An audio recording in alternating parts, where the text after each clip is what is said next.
Welcome to Catholic News World.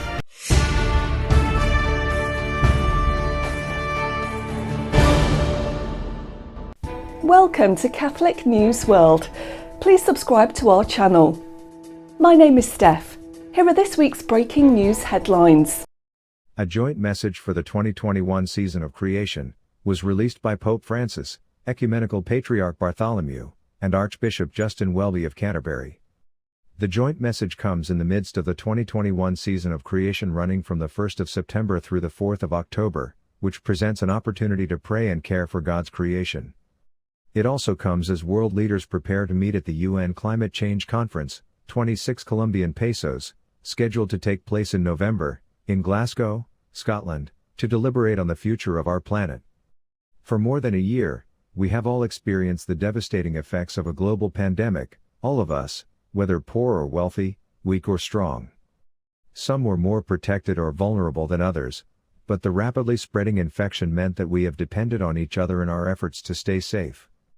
We realize that, in facing this worldwide calamity, no one is safe until everyone is safe, that our actions really do affect one another, and that what we do today affects what happens tomorrow. These are not new lessons, but we have had to face them anew. May we not waste this moment. We must decide what kind of world we want to leave to future generations. God mandates, choose life, so that you and your children might live. DT 3019. We must choose to live differently, we must choose life. September is celebrated by many Christians as the season of creation, an opportunity to pray and care for God's creation. As world leaders prepare to meet in November at Glasgow to deliberate on the future of our planet, we pray for them and consider what the choices we must all make. Accordingly, as leaders of our churches, we call on everyone, whatever their belief or worldview, to endeavor to listen to the cry of the earth and of people who are poor, examining their behavior and pledging meaningful sacrifices for the sake of the earth which God has given us. Agenzia Fides reports that on Monday, September 6, in Cap Haitian, in the north of the country, Father André Sylvestre, a 70-year-old priest, was attacked while leaving a bank. Wounded by a group of criminals, he died in the operating room. Father Sylvestre was highly regarded in his parish of Our Lady of Mercy in Robillard. He also ran an orphanage and cared for the homeless. The tragic event was confirmed by the diocese, as Fides learns from local sources. On September 6, the gangs blocked several streets in the Haitian city.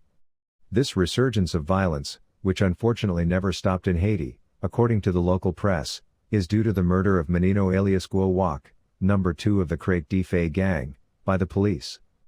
Thus, in recent days the demonstrations of force by the gangs have relentlessly resumed. According to the police, this gang has already killed 5 police officers. Priests have long been considered untouchable for their work in favor of the poor, but in recent months, violence has also affected members of the churches. Cap Haitian, Haiti's second largest city, was considered the safest in the country so far.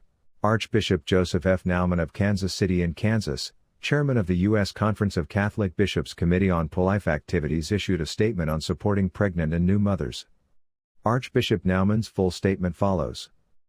As chairman of the ProLife Committee of the United States Conference of Catholic Bishops, I wish to echo the words of the Texas Catholic bishops who expressed gratitude for the growing network of support for pregnant mothers and their families in Texas. Recently, the Texas legislature increased support for low-income mothers by 25% through their Alternatives to Abortion program, in addition to expanding Medicaid coverage for new mothers. Another new Texas law, which has elicited far more controversy, seeks to use civil rather than criminal law to protect the lives of vulnerable children in the womb.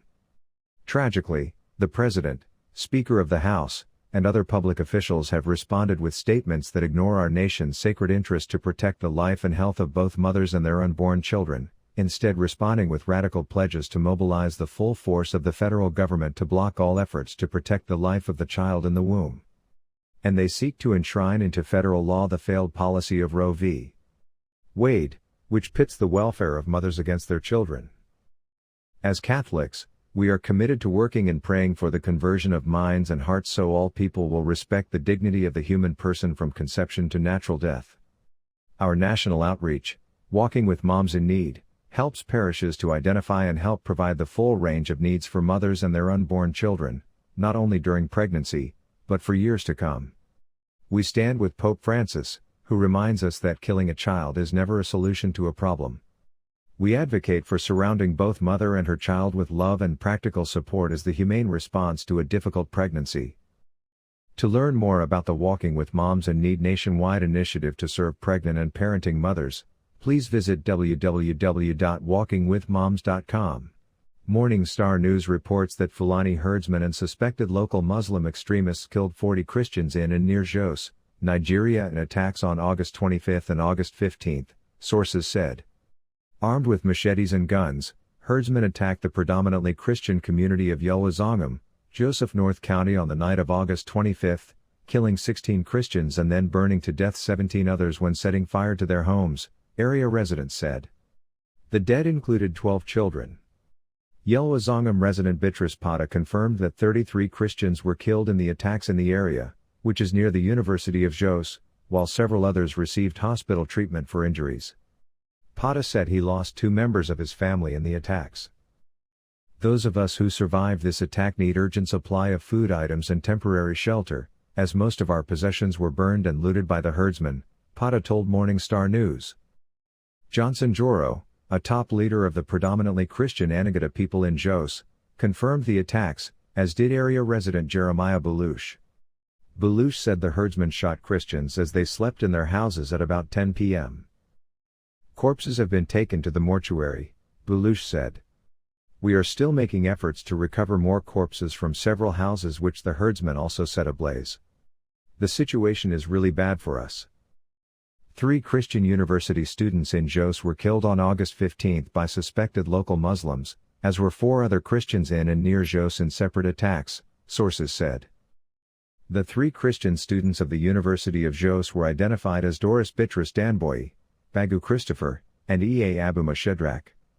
Beatrice Danboy, a student of the Department of Religion and Philosophy, was killed while returning to campus from her church worship, according to her uncle, Godwin Tengong. Nigeria was the country with the most Christians killed for their faith last year, November 2019–October 2020, at 3,530, according to Open Doors' 2021 World Watch List. In this year's World Watch List of the countries where it is most difficult to be a Christian, Nigeria broke into the top 10 for the first time, jumping to number 9 from number 12 the previous year. Watch our programme every Friday at 7:30 p.m. Thanks for watching. Please subscribe to Catholic News World channel. God bless.